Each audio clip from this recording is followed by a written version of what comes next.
What is going on, YouTube? Happy Wednesday. Yeah. Okay. So let me get right into it. I've been talking about the bug out ideas and things of this nature. And a couple people wrote me back and said, look, really the bug out idea is basically about, getting out of the area in an emergency situations of traffic jams or, protests or whatever you may have it. I want to save that to the end. I want to talk about that. Now, I had a video today already pressed and ready to go. But then I had to go take care of some business, and I was in the car and I was listening to the last parts of Dave Ramsey. And what was said was very interesting. A lady had called in and she was talking about she had made a mistake with some school and she wasted $5,000, blah, blah, blah. So Dave got into a story about how he has had the ability to meet so many famous men with big companies, big churches, just successful men.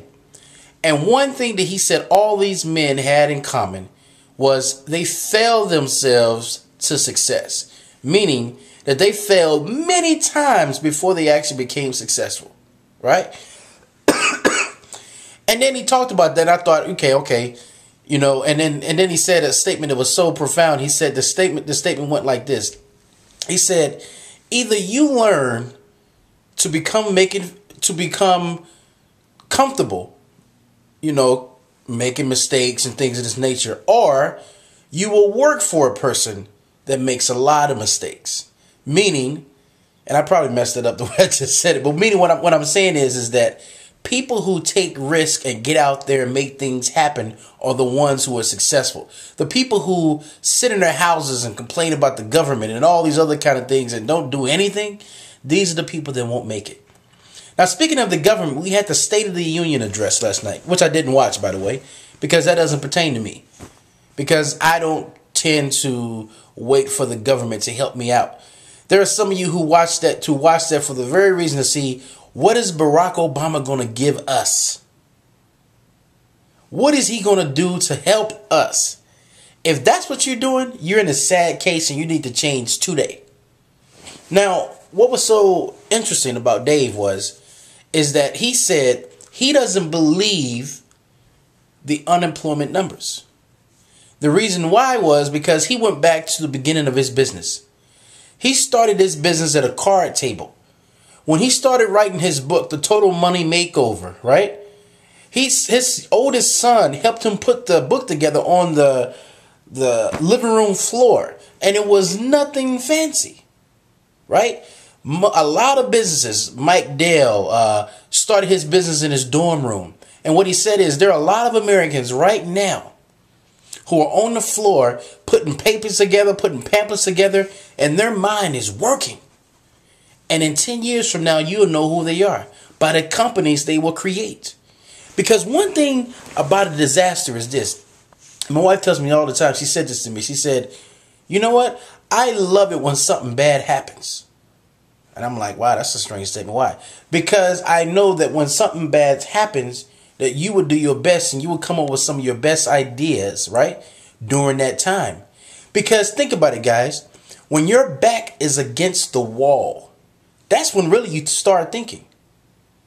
But see, some people don't wait until their back is against the wall. I got a buddy that I'll say like, man, you're doing it financially, man. You got this going, you got this going. He'll stop me immediately. I have nothing going.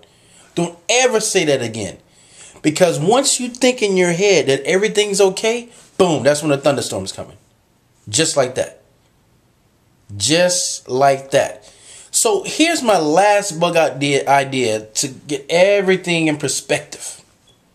Do not ever in your life again depend on the United States of America, right, to take care of you or to change your financial situation or to change anything about your financial situation. You never wait on no one to help you. You help yourself today because you don't need the help of individuals. Until you learn to cut the umbilical cord, you will never progress. And once you cut the umbilical cord, you will never have to pay attention to the government. Now, someone had asked me, now, when the dollar falls, now let me tell you about the dollar, for instance. Now the euro, we know that this country, this currency, right, is a currency with all the European governments, right? And there are a few like Spain, Portugal, Italy, Greece that aren't so well, right? And here you have some big countries that have a great economy, and these countries over here that are sucking. And the ones that are sucking are sucking the value out of the euro. The United States dollar is such an interesting currency. No other currency can you go anywhere in the world and you transfer your money and you can spend the US dollar. You can't spend the euro or any other thing or any other currency or the peso, or any other currency like this or the RMB anywhere. But you can spend the United States dollar anywhere. Is the United States going through some problems right now? You're damn right they are. But haven't we went through problems before? So let's just say, just to entertain the idea, that all of a sudden, because I don't think the dollar would ever crash, it may lose value, right? We've had problems with the dollar in the 1970s. Read about that. You guys will find out. But here, think about this. If something happened and, people start protesting like they're in Greece, whatever, you know what I'm going to do? I want to say, honey, let's get the bags, let's get our luggage, and we're going to fly out. I don't know, probably take a dart, put a blindfold on, throw the dart on the map, and wherever it lands, I'll go. Maybe I'll go there and have some nice steak dinner or something, whatever, just relax. Just relax and until it blows all over. And then while I'm there, I'll try to create some business and some contacts and get some things moving where I'm at. That's what you do. It's called adapting to the situation. Never will I lay down and cry and fold up in the fetal position. No. That's what cowards do. So you won't find that in my map. So if those are your options, God bless you. But that's not an option for me. I figured that human beings, we can adapt to any situation that's given to us. Point blank. And if you don't believe it, you would never conquer it. So let me hear what you guys have to say. Let's make a debate about, not a debate, but let's just see your comments. We always have some interesting comments. So I still have my Etsy class going on, very very cheap class with great results that can help you bring in some extra money. So let me know about that if you're interested. And until next time, signing off.